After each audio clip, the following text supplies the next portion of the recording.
Inflammation is not a four-letter word. Inflammation is a double-edged sword. Inflammation is our body's first response team. It's a firefighter.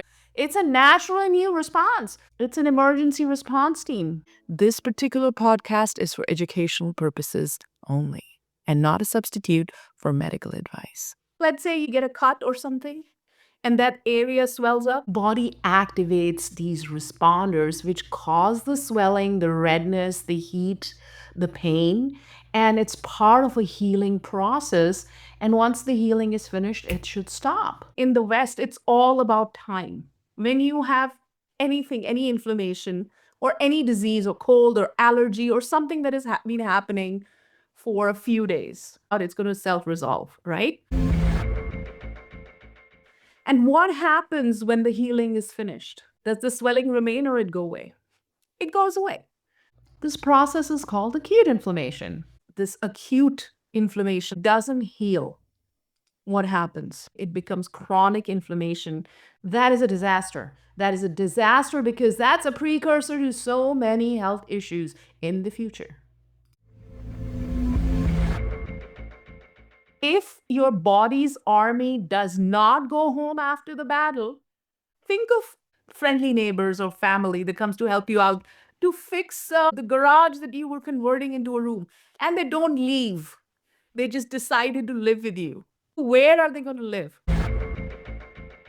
They just decided to live with you. Where are they going to live? They're going to find some place in your body and live there and cause havoc, and it'll disturb your balance because these people who had come to help you out are just there and not leaving. Your body's first responders create inflammation and they keep on trying to help you out and they don't leave, causing havoc and imbalance and inflammation.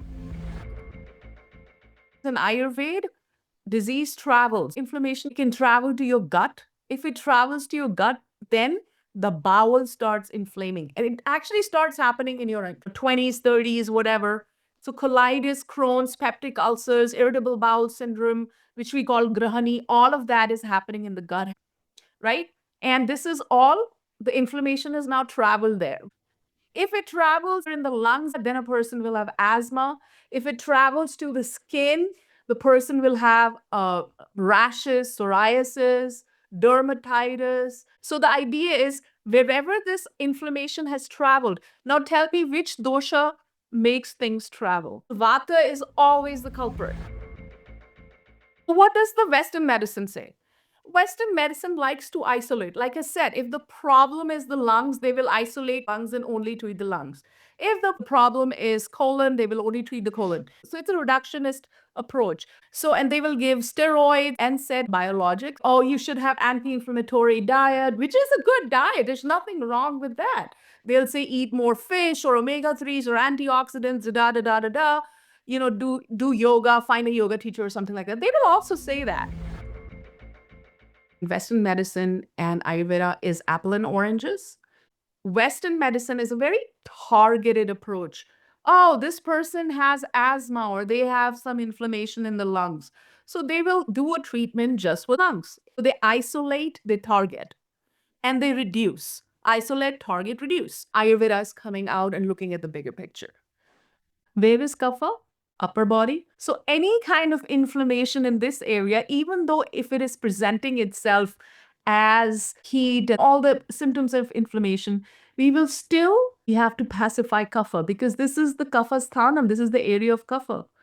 Light bulb. Because you always get rid of that problem from the nearest orifice of the body. In Ayurveda, we use the word swelling or shot for inflammation. It's a soft tissue where there's water. People who go on a raw food diet and they're eating a lot of mixed food, they're eating hot food with cold foods and drying foods, contaminated foods, a diet heavy in meat, a lot of meat and animal-based foods, or having animal-based foods or fish with milk, or having watermelon with milk, and the mixing of the foods, or people who do excessive detox, too much detox, that can cause problems.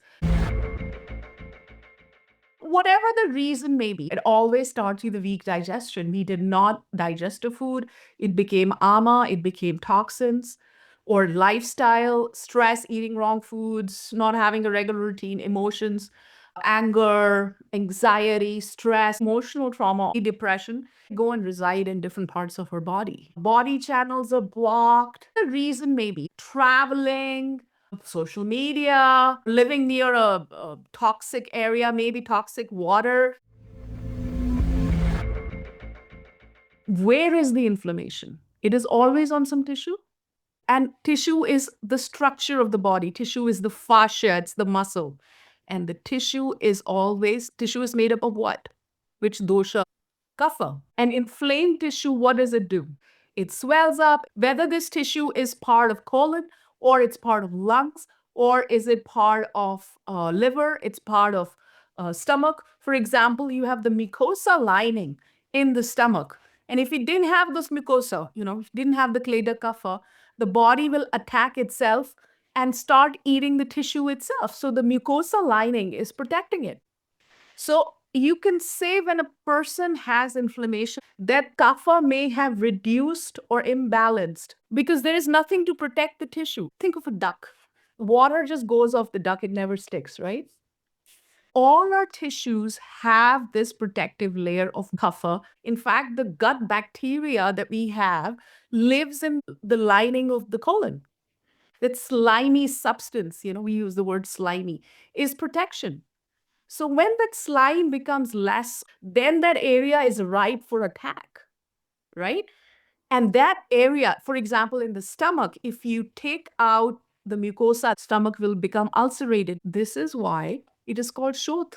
Externally, when we have a wound, what happens? It becomes brown.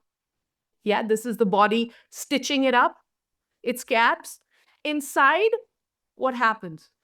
It sends this mucosa layer, kind of the same thing. There is some internal scabbing which looks like kapha. And how does it do that? Because it swells up and there is water there to protect it. Does it make sense? Why the swelling portion in Ayurveda is kind of given more importance. Panchakarma is get all the junk and problems from the body. Either pacify it, meaning you don't get rid of the symptoms, just reclassify it, or we collect it. If some mucus is coming, do you want to swallow it or get rid of it? You want to get rid of it. Get rid of the kapha from there. Or we do nasyas, nasya on either side. We can do netra tarpan because this is the area that we can pacify for kapha. You have the stomach inflamed. Then it is all about pitta, calm pitta, calm pitta, calm pitta. This may just present itself as a person has acid reflux. That's it. And if we don't address it, it ends up becoming ulcers. Now, what happens if all this pitta in the stomach, inflammation can travel? What if it travels down to colon? And colon is the area where vata resides. Now it will present both the symptoms of vata and pitta both. And if this moves up, if this pitta moves up in the lungs will become inflamed and there'll be symptoms of both kapha and pitta. We have a Panchakarma center here in Alachua. If you want to get rid of all the stuff in the colon from Ayurvedic perspective, of course, we want to do Abhyanga massage. No, no, no. In this particular detox, we want things moving in the colon and the stomach. And then you move down. Why? Because you always want vata to go down. So anything from the legs, the hips, the colon, all the way down is to do also with your vata, because all of that area, pelvis, colon, reproductive organs, and hips, legs are all under, all the way to your legs and feet are controlled by vata dosha. So for a lot of kapha problems. So Punarnava, dried ginger mushtaka. Punarnava is an amazing anti-inflammatory Ayurvedic herb. So is Manjishta. Punarnava, Triphala. Don't give them ghee or avleha jam format. If you have a kapha person like me, then give them horse gram dal. It's a old Indian English name. It is astringent. So even after you cook it, it's very nutty. So you mix it, it's pretty tasty. Then, of course, you cook moong dal, but you add trikatu to the moong dal.